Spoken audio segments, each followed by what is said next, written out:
Welcome to College Town Talk. I'm Jonathan Frank. And I'm Shan Stout. Shan, our guest today makes me want to break into song. Good to know, but you won't do that, right? Because you know what happens when you sing on this show. I know, we lose listeners. People just don't recognize good talent these days. Well, speaking of good talent, today we're talking with the multi-talented Melissa Ellis. She is a Tennessee Tech alum and professional musician of more than 30 years whose beautiful voice can be heard at venues all across town. She's also the marketing and development director for the Bryan Symphony Orchestra, the founder and CEO of the Autumn Agency, a boutique consultancy to help businesses and musicians thrive, just in case you didn't know.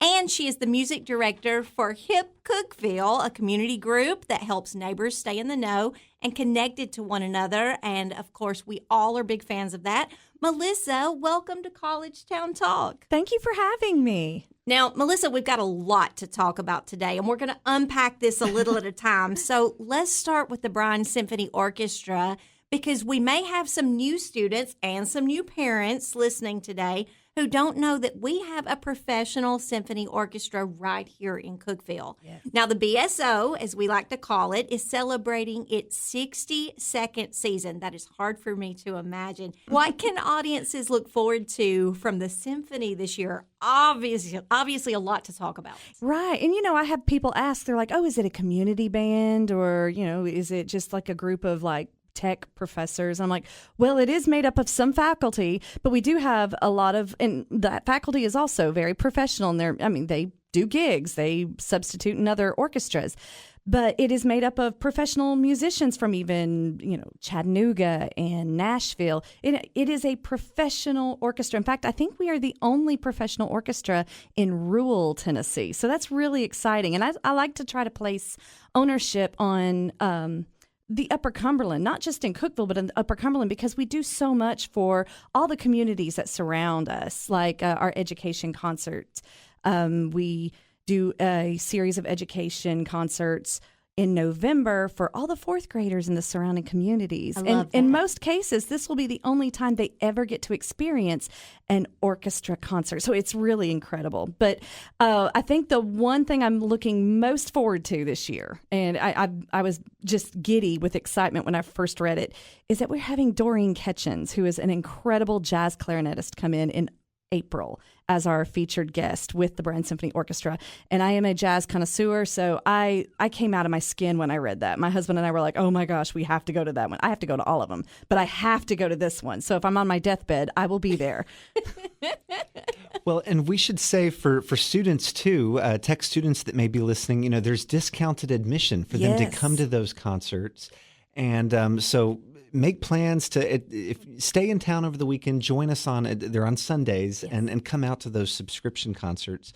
Now, Melissa, one of the really neat things that you've done with the BSO is that for those who may be looking to hear different musical genres, you've been kind of branching out beyond the typical symphony format through a series of live performances called BSO Presents. And so earlier this month, for example, the BSO put on a show in Crossville at the Cumberland County Playhouse that featured you singing alongside the faculty jazz combo. And it was such a fun show. I mentioned it to you over the phone because I knew that you were a professional singer, and I'd seen your gigs advertised around town, but it was actually the first time I heard you sing in person. Oh. And I was blown away by the whole event, by the hairspray was going on, the musical Hairspray was going on at the Cumberland County Playhouse. And so you all took advantage of their set, and it actually all worked out perfectly. I mean, you had this awesome setup on stage. Just a great venue, a really fun night, and that you've been doing different events like this. There was one at the Stone Cipher Lecture Hall on Tech's campus. So why has it been so important to you to bring these other musical offerings to the community?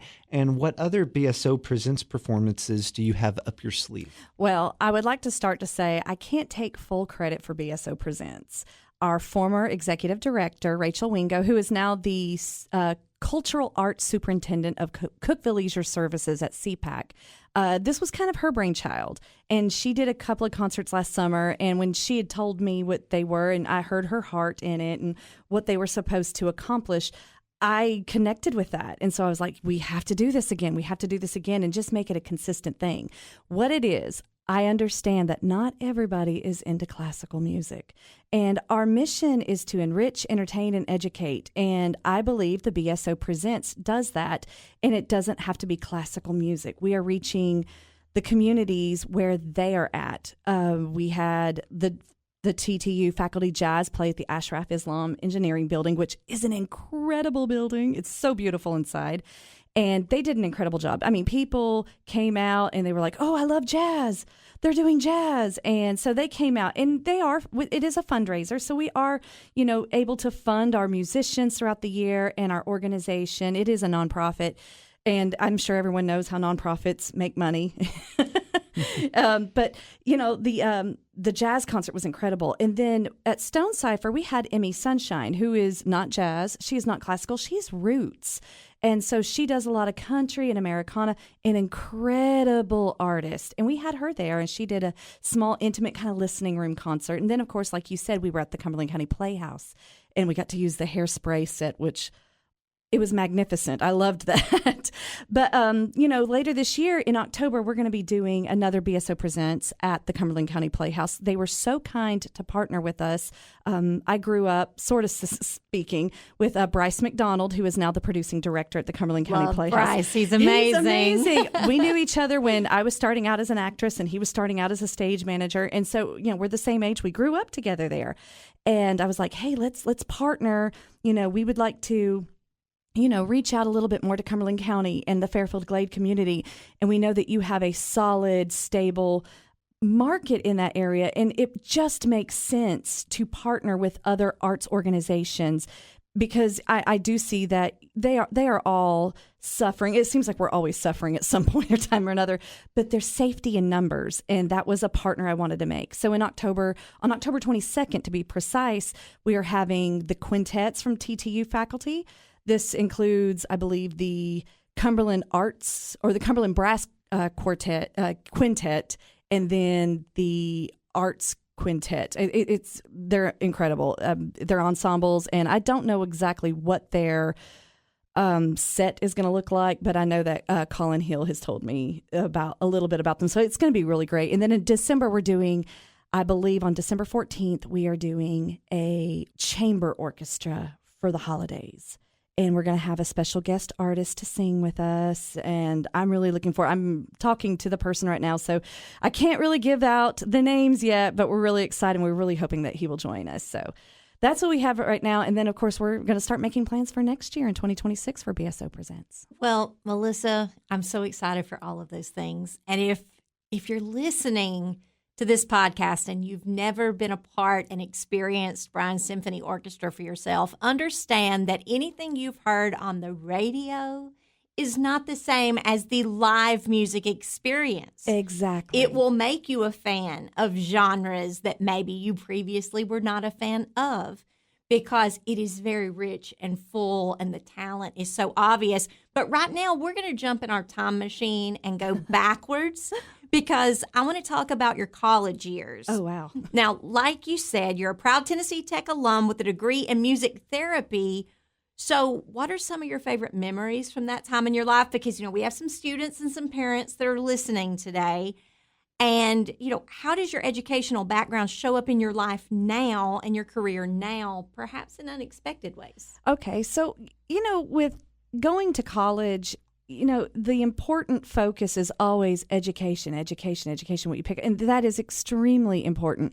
But what people seem to miss when they come out of college with their degree is what is also equally important is who you've networked with, who you are friends with. Definitely. That can make a huge difference in how successful you are in your career. And so I look at Tennessee Tech and I think about all the times, and as a music major, I told people, a lot of our classes were like 2-credit classes, 1-credit classes. So when I had like 18 credit hours, I felt like I had 18 classes a semester. But part of my homework, quote unquote, was being in the practice rooms. I was practicing and rehearsing all the time. And you take it so seriously, and there's so much competition. And what have the most the fondest memories I have of Tennessee Tech are the friends I made of other music majors that would come in and absolutely distract me from being so serious and so focused on the task at hand to actually connect. And I remember some of us making music that was not on our agenda to be performing later, but you connect with them. You learn how to work with them as musicians, as team players, and you cut up and you get to know them.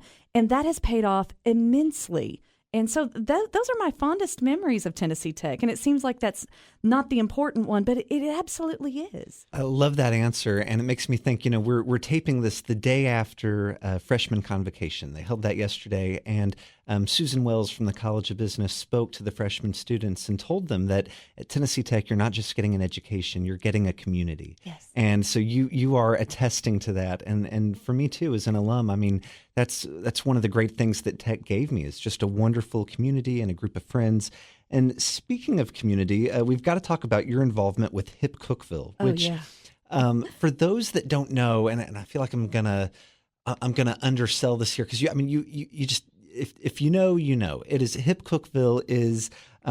People call it Cookeville's front porch, and it is a lot of people know it first as a Facebook group, because it is on Facebook, you've got nearly 100,000 members, but it's so much more than that. It's a website. It's an organization that is now putting on live in-person community events like the annual Firefly Festival and an exciting concert series at CPAC. So you can explain it better than me, because you're a part of this. So for the uninitiated, what is Hip Cookeville and how did you first get involved? Okay, so Hip Cookeville is, in one word, it's community. It is building community. It is bringing community in to be more aware. If I'm correct, because this was pre-Melissa with Hip Cookeville time, they really built up steam during the 2020 tornadoes, because everyone was so desperate to get information. Everyone was so concerned, worried, just sick with worry. And Hip Cookeville was able to provide a lot of information on Facebook in the groups of what people needed, where you could find some shelter. They really stepped up. I joined the group about 3.5 years ago when Blair Dudley, who is I call him the chaos chief in charge. He is an incredible mind. He's a wonderful leader in our group. But he reached out to me because he started a new festival called the Firefly Festival. And if you don't know what the Firefly Festival is, it is where we focus on original music, original art, original musicians, and it's not cover artists, it's not cover bands. We don't have a problem with that, because that's what we do in our Hip Cookeville concert series at CPAC. It's all tribute artists. But the Firefly is for our local artists. If you're a singer-songwriter, we try to give you a platform to perform and share your music. And that was just the heart of Blair Dudley, and he reached out to me for whatever reason. I don't even know how he found me, but asked me if I was interested in helping, kind of coordinate that. And I had coordinated other festivals, booked shows and other venues. And I was very eager to help out, because Cookeville is my backyard and I wasn't having to travel to Nashville or Knoxville or anything to work. So I came in there, and you're meeting other artists that you typically wouldn't get to meet, because as an artist, you're usually gigging when your friends or your peers are also playing. So it gives me an opportunity to actually get to listen to the other people that play and play music that's different than what I do. So that was our Firefly, music festival. And then we typically have a Hispanic Heritage Festival in September. It's on a hiatus this year. And I do believe Blair is looking at doing a Celebrate Cookeville event. I don't know if that will happen this year or next year, but it's always about community. It's always about building somebody up. And like, I said, the Hip Cookeville group, we're very supportive of original artists. And so while we do at our Hip Cookeville concert series, we do have tribute artists throughout the year at CPAC, we also have an opener that is an original artist, usually a solo artist, because that's all we can afford and fit on our stage with all the big equipment of the tribute artists. But we invite our local original artists to open for these bands, and it opens them up to a 400 plus seat capacity venue that they normally wouldn't get to. And that's really important to us. It's exciting to be a part of that community. Well, and we have a strong arts community. Yes. That's what we're known for. And it's very, very solid, and it's growing every single day. Now, speaking of artists amongst our arts community, you wear many, many hats. And we're hearing about, your work with Hip Cookville, your work with Bryan Symphony Orchestra, but you're also a talented pianist and singer. So how old were you when you had the first thought maybe of having music as part of a career? Well, unless we're counting kindergarten, and I will say, We can because I count remember kindergarten. kindergarten, they were like, what do you want to be when you grow up? And they had like little hats that made out of paper that the girls could wear and the boys could wear. There were policemen, firemen, teachers, nurses. And I'm like, I want to be a singer. And the teacher was like, I don't know what to do with that. I was like, so I guess that was kind of a far-fetched idea for the kindergarten teacher. Oh, no, I think that's fantastic. Do you know my answer when my teacher asked me? I said, I want a job where I push buttons and climb stairs. That was my kindergarten answer. So imagine how fit I would be if that was actually my job, that I push buttons and climb stairs. So you were a more intelligent kindergartner than I. So great I was answer. probably a daydreamer, but it literally had to fall in my lap. I'm ADHD, so I'm one of those that wants to get involved in everything and anything that I feel like I would be efficient at and a benefit to. But when I was 15 years old, I started volunteering at the Cumberland County Playhouse. And before I turned 16 that same year, I was issued my first contract role and got paid for it. Wow. And that was a show called Smoke on the Mountain. And that was a bluegrass gospel show. So I'm well aware of that show. That's a great and it was show. when it opened. So anybody who is very familiar with that and when it opened, please don't do the math. But that's how I got started. I was 15 years old and I started doing contract roles. And then I went to Tennessee Tech and I was like, I'm going to be a theater major and a music major. And then I think I don't know if I got burned out, but I realized that music was such a strong passion in me, more so than theater. So I started focusing on music, and I used to do the bar thing in Nashville, and I was doing that so much, and I realized after 2 years that I was doing it and exhausting myself to be quote unquote famous. I didn't really want to be famous. I just wanted to play music and not starve while doing that. And so that's kind of where I'm at today. And, of course, I don't do country anymore. I do jazz and I do jazz blues. So that's basically where I'm at. And it's a little difficult in the Upper Cumberland because I know jazz isn't such a heavy hitter here. But for a long time, I had to travel a lot. I'm a mom of 4 boys, so that was kind of hard on the family. Wow. But I traveled a lot just to stay relevant and to pay the bills. But that's kind of how I got started, just in theater. Well, I love that story, and I too know Smoke on the Mountain. Actually, saw it in Goodlettsville within the last 6 months, and so that's funny to hear that that's where you got your start. But Melissa, it's time for a few rapid fire questions. Ooh. So just tell us the first thing that comes to mind. Okay, your favorite song to perform? Wow, I like to do Cry Me a River because it is technically a difficult song vocally, but I think one song that I can never perform, well, Cry Me a River is kind of a, sadder song. One song that I cannot perform without grinning from ear to ear, or at least from what I read online, it give a stank face. That was one of my most recent compliments. At first I was like, what did they say about me? And they're like, we knew that once you opened with the intro and you had stank face and all, it was going to be hot. And I was like, oh, stank face is a good thing. It's feeling good. Oh, feeling good. And you sang that at the Cumberland County Playhouse. And that was the video that they were talking about. Like, oh, you came out with the intro and you had stank face. No, that was good. That was a great performance. Okay, favorite venue to perform at? Hands down, that I've ever played, it would be the Ryman Auditorium. Ooh, okay. Your dream duet partner? I would like to say it would have been Harry Connick Jr., but it might be Michael Bublé now. Ooh, okay. The craziest thing that's ever happened to you at a live performance? Oh, gosh. Wow. I could probably add what I just did at the Cumberland County Playhouse because that kind of goes along with it. My zipper popped on the back of my dress 5 minutes before showtime. I didn't bring an additional thing of clothes, so that was what I had to go out in, but we were able to use a bunch of safety pins to my husband said I looked like Frankenstein in the back, but I came out, I'm one of those, let's just talk about the elephant in the room. Transparency is a superpower because no one can hold anything over you. So I come out and I'm like, hey, I'm the technical difficulty. We're running late. Let me show you the back of my dress. Well, and it was perfect because I was running late that evening, and so I didn't miss the show. So I helped since it was, you. Yes, you helped I was me. thinking of you. And finally, your best piece of advice for aspiring professional musicians. Wow. For one, don't stop learning.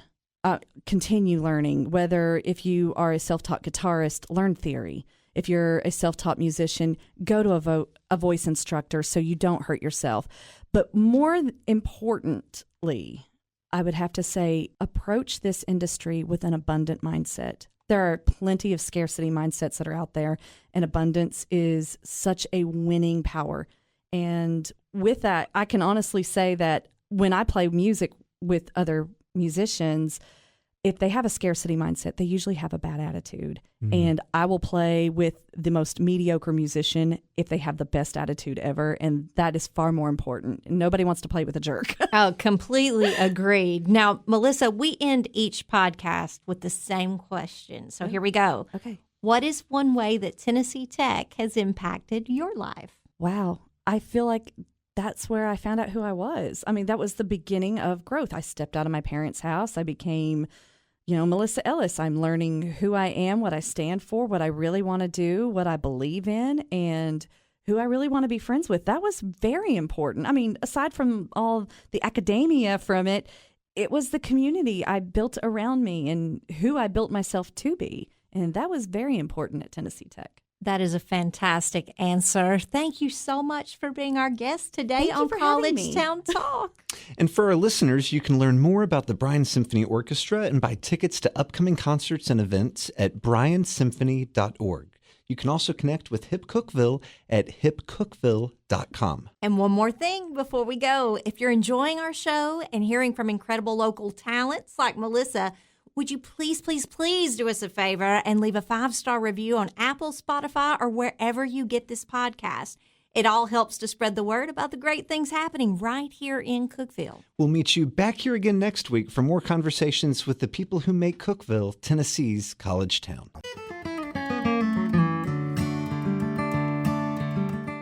College Town Talk is presented by Tennessee Tech University in partnership with the Cookeville-Putnam County Visitors Bureau.